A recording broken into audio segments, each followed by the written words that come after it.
So good morning, everyone. If you are having any query in between, you can interrupt. It is not one-sided, as I have told you in the introductory class. Okay, so that class was basically to get familiar with each other. That what is my expectation and what is your expectation from this course. And we are formally starting our class from today's onward on metal forming processes. Okay, so you might have studied courses like manufacturing process and manufacturing lab, where you might have studied different type of manufacturing processes. Okay, so in today's lecture, basically we will talk what is metal forming processes, why it is necessary, why these processes have been introduced, why we cannot go for alternate processes like casting or machining or welding or maybe any other processes which exist under manufacturing processes. Okay, so as the name indicate, let me read the about what is metal forming processes. So metal forming is the largest group of manufacturing processes in which plastic deformation is used to change the shape of metal workpiece. Okay, so in metal forming processes, what we are doing basically, we are applying stresses, and these applied stresses are sufficient enough so that the material get deformed plastically. Okay, so I expect that during your course, strength of material or manufacturing processes, you might have understood the strain curve. Okay, you might be knowing the term what is plastic deformation, what is plastic deformation, and what is elastic plastic deformation. Okay, anyway, we will also be doing a kind of short revision during this course, because it is also a part of your metal forming course. Okay, so under metal forming processes, what we actually do, we have a tool, and which is usually called as die, and it applies stresses. Okay, so how much stresses are applied? You might be aware of yield strength. Okay, so when a material is stressed, applied stress on a material is beyond your yield strength, the material get deformed plastically. Okay, so the plastic deformation takes place, and the material, your material takes the shape of your die. Okay, this is why it is written that the metal takes a shape which is determined by geometry of die. Okay, so let me come to the basic point, why these metal forming processes are so important. Okay, why cannot we go adopt the oldest manufacturing process, which is called as casting, or why cannot we machine the product which is already casted. Okay, so you might be aware that when you for any manufacturing process other than casting, whatever raw material you get it through casting in the form of ingots or any other kind of raw material. Whatever you get, it is through casting. Okay, so suppose you are having a larger block of cast metal, and you want to get a small size of product. Okay, so for example, say I'm having my requirement is just a second. Okay, I'm having this much size of product. Okay, this is the size of product. I hope you are able to see screen. Are you able to Yes, see sir. white screen? Yes, Because sir. it is not appearing on my. Yes. Okay. Okay. Fine. because it was not appearing on my mobile. I'm using two devices. Okay, so suppose I'm having initially this size of product, and my requirement is to get this size of product. And suppose your volume is also not changing. You are having this size. This is your initial product, and your requirement is to have this size of product. Okay, so let us forget about volume. You are having a large product, and this is large, and this is small. Okay, so let me make it more large, so it looks like more realistic. Okay, just let me change the requirement. Okay, so suppose this is the requirement. Okay, for example, a rough example I'm taking. I'm having an initial product. Maybe you got it through casting process, and your requirement is this much. Okay, you want this kind of product. Okay, so which process we can adopt out of the non manufacturing processes? Okay, so we have studies casting, we have studies welding, we have studies machining, we have studied powder metallurgy, or any other process which you have studied. Okay, and I expect that you might be aware a little bit about metal forming processes, since you have gone through the course manufacturing process. Okay, so what may be the way, what may be the ways through which this product can be converted into this particular size or the requirement of, because here our requirement is to get a small size of product. Okay, product is having a smaller size as compared to your initial size of your raw material. Okay, so what may be the ways?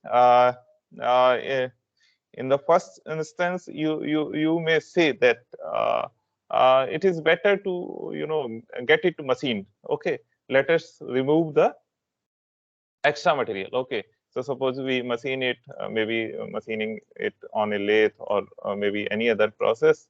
Okay, so we may machine it, and the remaining portion is kept. The size is reduced to this particular size. Okay, so by turning or by facing, you are removing your material and you are getting your final product. Okay, so I think you are aware about the economy of manufacturing processes. Okay, so when we have studied the course manufacturing process, then you might have also studies the alternative routes or the alternate manufacturing process for the required product, as well as what is the economy of the adopted process. Okay, so suppose if you are adopting a machining process, so what is happening, you are having a large size of your initial block, and it was reduced to a very small size. Okay, our requirement is fulfilled. Okay, but see from the economy side of your economy aspect. Okay, what is happening, suppose it is a costly material, or if it is not even costly, but wastage of material is too much. Okay, so suppose if you are machining suppose it is a gold block, and if you want to make a small object, which may be a ring or any kind of product or locket, whatever you want to make. So if you are producing it by machining, sometimes you are using conventional machining, or for precision you are using precision machining processes. Okay, and you are getting a small product. But what is happening? What about the material which has been removed from your this block? Okay, so this material is almost maybe it is getting wastage, or most of the material is getting wasted. Okay, so which is not desirable in manufacturing processes. Okay, because material cost is the main thing which must be considered while choosing your manufacturing process. Okay, so obviously we cannot choose machining process always, because it also depends upon the economy of the process. Okay, so then what may be the alternate way? Other alternate ways, maybe suppose you want to get it casted again. Okay, you want to produce this product using your casting. Okay, so what you will do, then you will cut some portion, something like this, equivalent to the volume of your required product, and then what you have to make, you have to make a mold, you have to make a pattern, then you have to melt this product and cast it. Okay, so in this process also, what is happening, again we will see, suppose your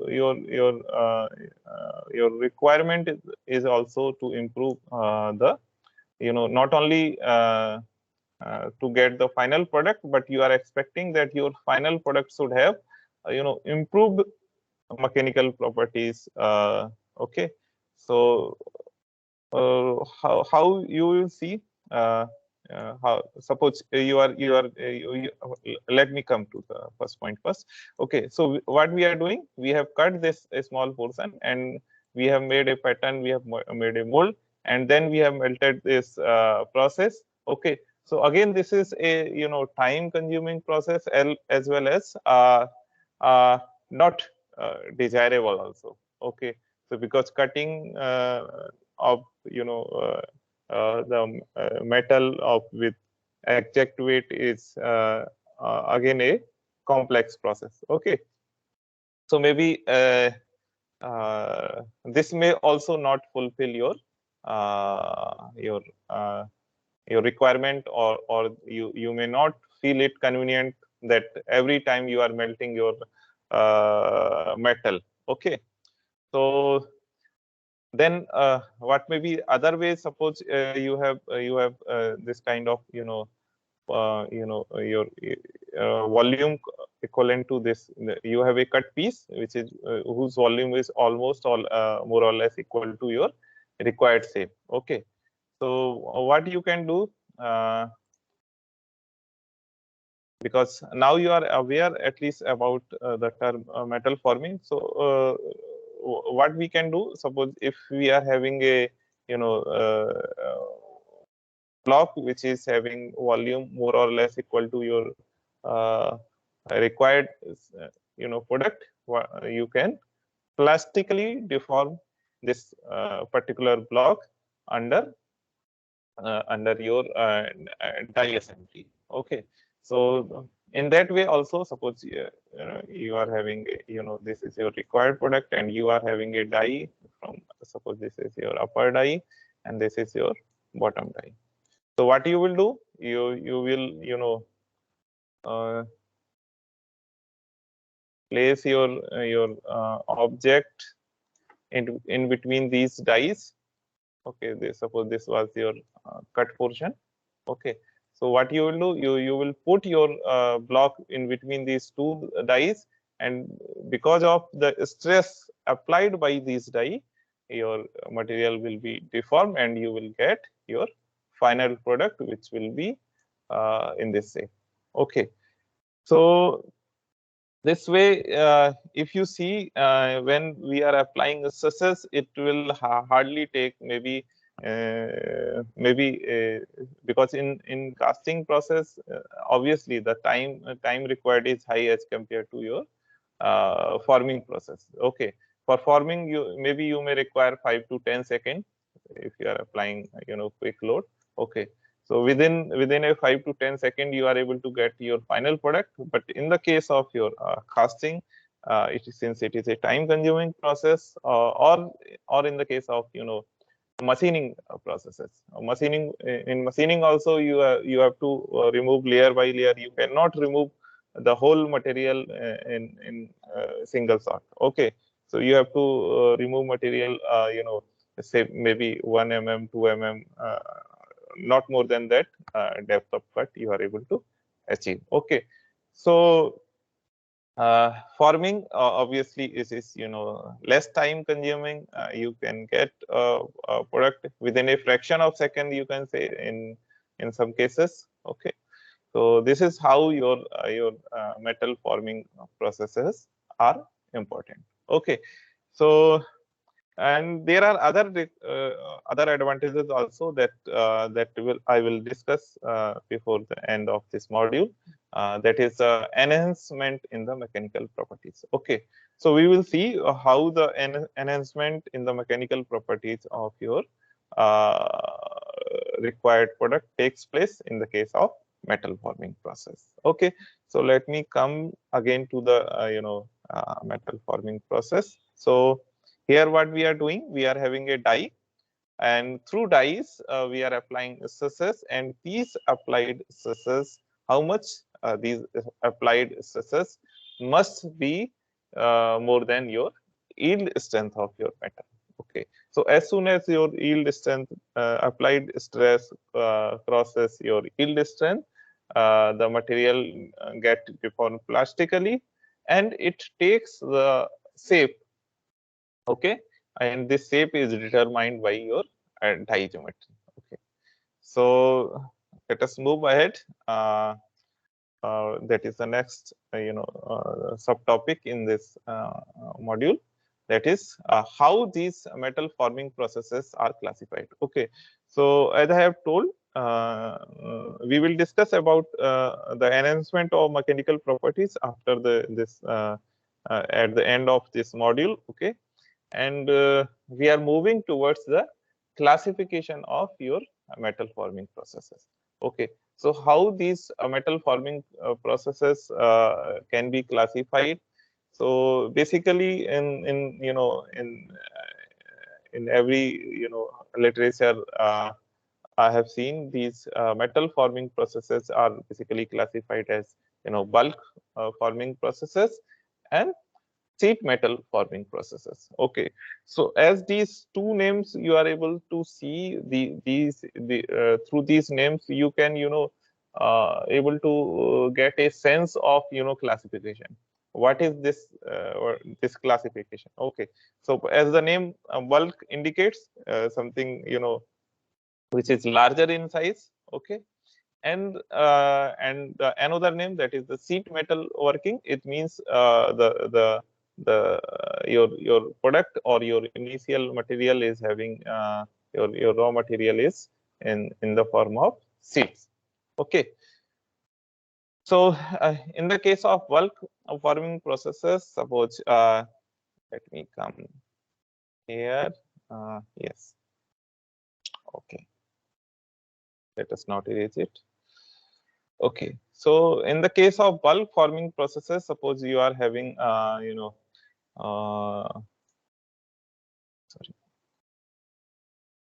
in the bulk forming processes you have a heavy size of your initial block is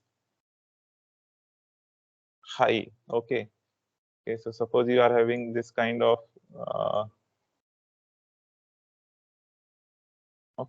this kind of heavy block you are having with certain volume, suppose say V, and you are having a sheet on the another side you are having a sheet of suppose with the same volume, but obviously its length should be high.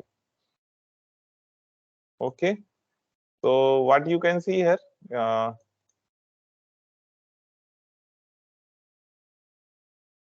this is our sheet.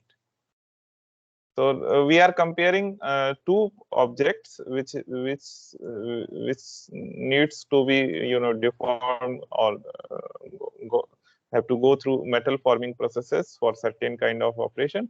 One, we are having a metal block which is having volume V, and we are having a metal sheet of the same volume. Okay, so the primary difference between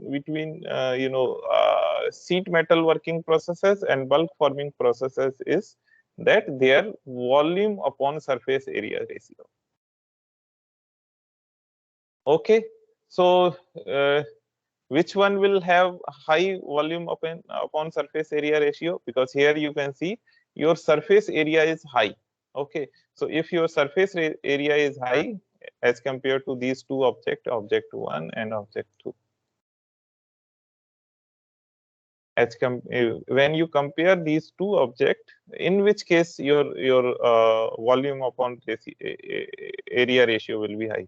So we can easily understand that since the area is high in the case of your sheet, but area is low in the case of your bulk metal. Okay, so what will happen? Obviously, volume upon area ratio for which object will be high? For this object, bulk forming processes will be high, and for sheet working processes, your volume upon AC ratio will be less, because your this value is high in the case of sheet working processes. Okay, so what will happen? Your volume upon area ratio will be less for the case of sheet metal working processes, but for bulk forming processes, your volume upon AC ratio will be high. Okay, so your initial stock or your material is having high volume upon area ratio in the case of your bulk forming processes, but in the case of sheet metal working processes, your volume upon area ratio is low. Okay, so let us move ahead. Let me see what are your bulk forming processes. Okay, so under bulk forming processes, the major processes are rolling, then forging, then extrusion, and then wire drawing. Okay, we will see the details of these processes. Okay, how these what is the function of these processes, that is rolling, forging, extrusion, wire drawing, or bar drawing. Then under sheet metal working processes, we have bending, twisting, then deep drawing, stress forming, spinning, and there are other processes like incremental sheet forming, and maybe other processes also lies in sheet metal working processes. I have not wrote the whole processes, and just to make you understand, I have taken few examples. Okay, so let us take what is rolling. Okay, just a second. Let me skip it. Okay, so what is rolling? So under bulk metal forming processes, the first process is your rolling. Okay, so under bulk metal forming processes, what we actually do, as the name indicates, I have already discussed it in previous discussion, that bulk refers to the work part which is having relatively low surface to area volume. Okay, so why it is called? Because it is now surface area to volume. Okay, so in the case of bulk, your surface area to volume ratio is low, but volume to surface area ratio is high. Okay. In the case of bulk forming process, your starting work shape include cylindrical blades or rectangular bars. Okay.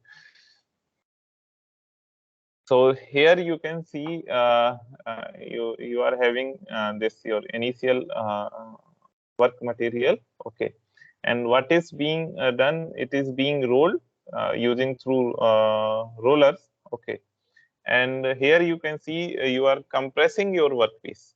Here what you are doing. This is your initial workpiece, and this is your final required work product. Okay. So this side you are getting your final product. And what we are doing, we are having two rollers. So under rolling, we can say your workpiece is compressed in between two forces, and it is deformed plastically into a smaller size of final product. Okay, so maybe in this case, requirement is reduction in height of your metal work. Okay, so what we are doing, these rollers are not only rolling on this particular your workpiece, but they are also applying certain forces. So upper roller is applying force in downward direction, and the downward roller is applying force in upward direction. Okay, so what is the nature of forces that has been applied, or the nature of stresses that will be developed on this workpiece? So obviously, since the workpiece is being compressed, compressive type of stresses will be generated. Okay.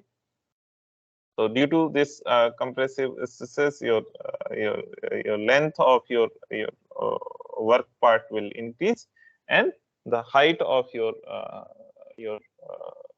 product will decrease. Okay. So this way we will get your final product in the case of your rolling. Then this is rolling. Then let us come to the next bulk forming process, that is forming. Okay, so here also what is happening here, also we are applying compressive stresses on your metal workpiece. Okay, so suppose this is showing your final forged product, but initially suppose you are having a this kind of metal block. Okay, so initially you might have this kind of metal block, and what you have done, you have put it in between die and punch. Okay, so this is your upper die, or this is lower die. Let us call upper die lower die, or you can call it as upper die as tool and lower die as die. Okay, so when you have put this your workpiece in between these two dies, that is between punch and die, and as soon as you apply force, and if your force exceed the yield strength of your material, what will happen? The material will take the shape depending upon the symmetry of your punch and die. Okay, so this is your punch and this is your die, and here you can see certain kind of geometry is there. Okay, so your final product is taking shape of your taking the geometry shape which is depending upon the shape of your die and punch. Okay, so in this case also the type of what kind of stresses are being generated. Here we can see, here also compressive type of stresses are getting generated.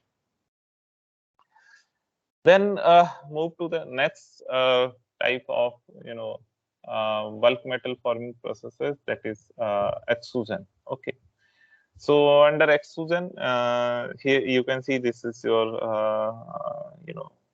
initial material which is being forced through this narrow opening of die. Okay, here a die is placed. This is your die, and you are forcing your metal block or material through this narrow opening of die. Okay, so this way also you are getting your final product in this form. Okay, the material is coming out of your die. Okay, so in this case also, which kind of stresses are being generated? Here also we can see, since we are applying force from left to right, so what is happening?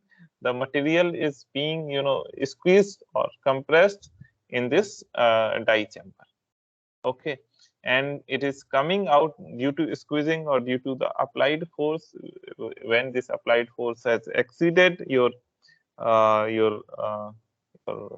you mean to say yield strength, your material starts coming out of this narrow opening of die.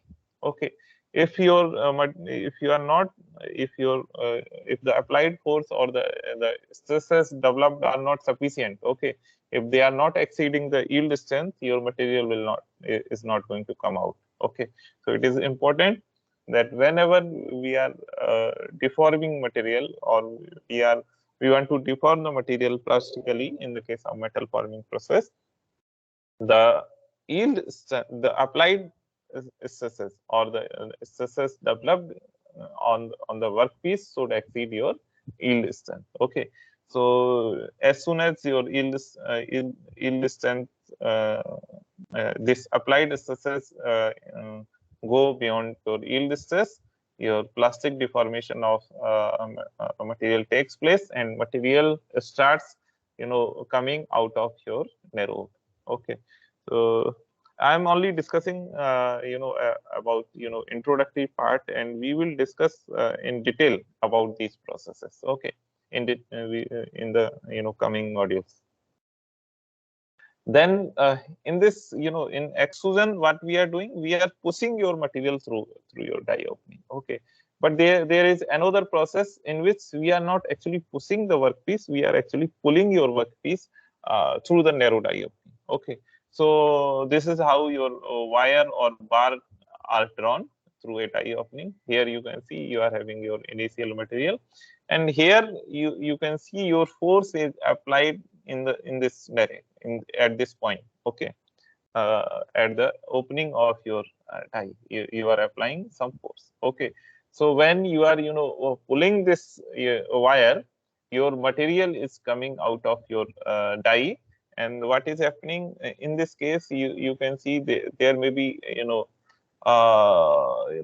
two kind of stresses. Okay, one is tensile because we are pulling your wire, and another kind of stress that will be generated because this portion is under compression. Okay, let me elaborate more. Okay, so this is basically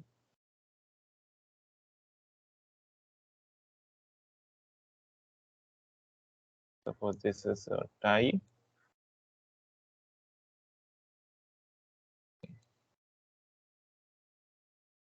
So since you are pulling your workpiece through this die opening, and this is your workpiece.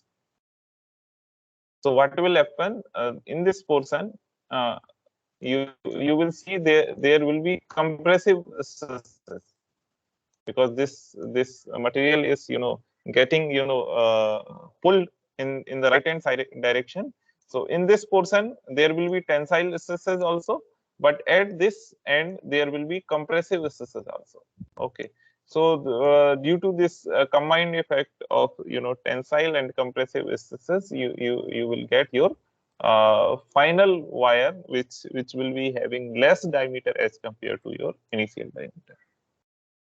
Okay, so here also you can see your material is getting pulled, and the kind of stresses that has been generated in the case of your wire or bar drawing, these are tensile and compressive in nature. Okay, so both kind of stresses are generated in the case of wire and bar drawing. Then let us come to the sheet metal working processes. Okay, so I will cover a general introduction, and we will be detailing these sheet metal working processes in in coming modules. Okay, so in sheet metal forming processes, the forming and related operations are performed on metal sheets, strips, and coils. These have high surface area to volume ratio. Okay, so surface area to volume ratio is high, or you can say volume to surface area ratio is low for starting metal, and we can say which is the main parameter which distinguishes between bulk metal forming processes and sheet metal working processes. Okay, so these sheet metal working processes are also called as press working processes because the presses are used to perform these operations. Okay, so maybe small or very large presses are used for performing operations depending upon the requirement of your final product. Okay, So parts are generally called as stamping, and the tooling which are used, these are called punch or die, and you can say upper die or lower die. In some literature, you will find that punch is called as upper die and die is called as lower die. Okay. So for today, I will stop here.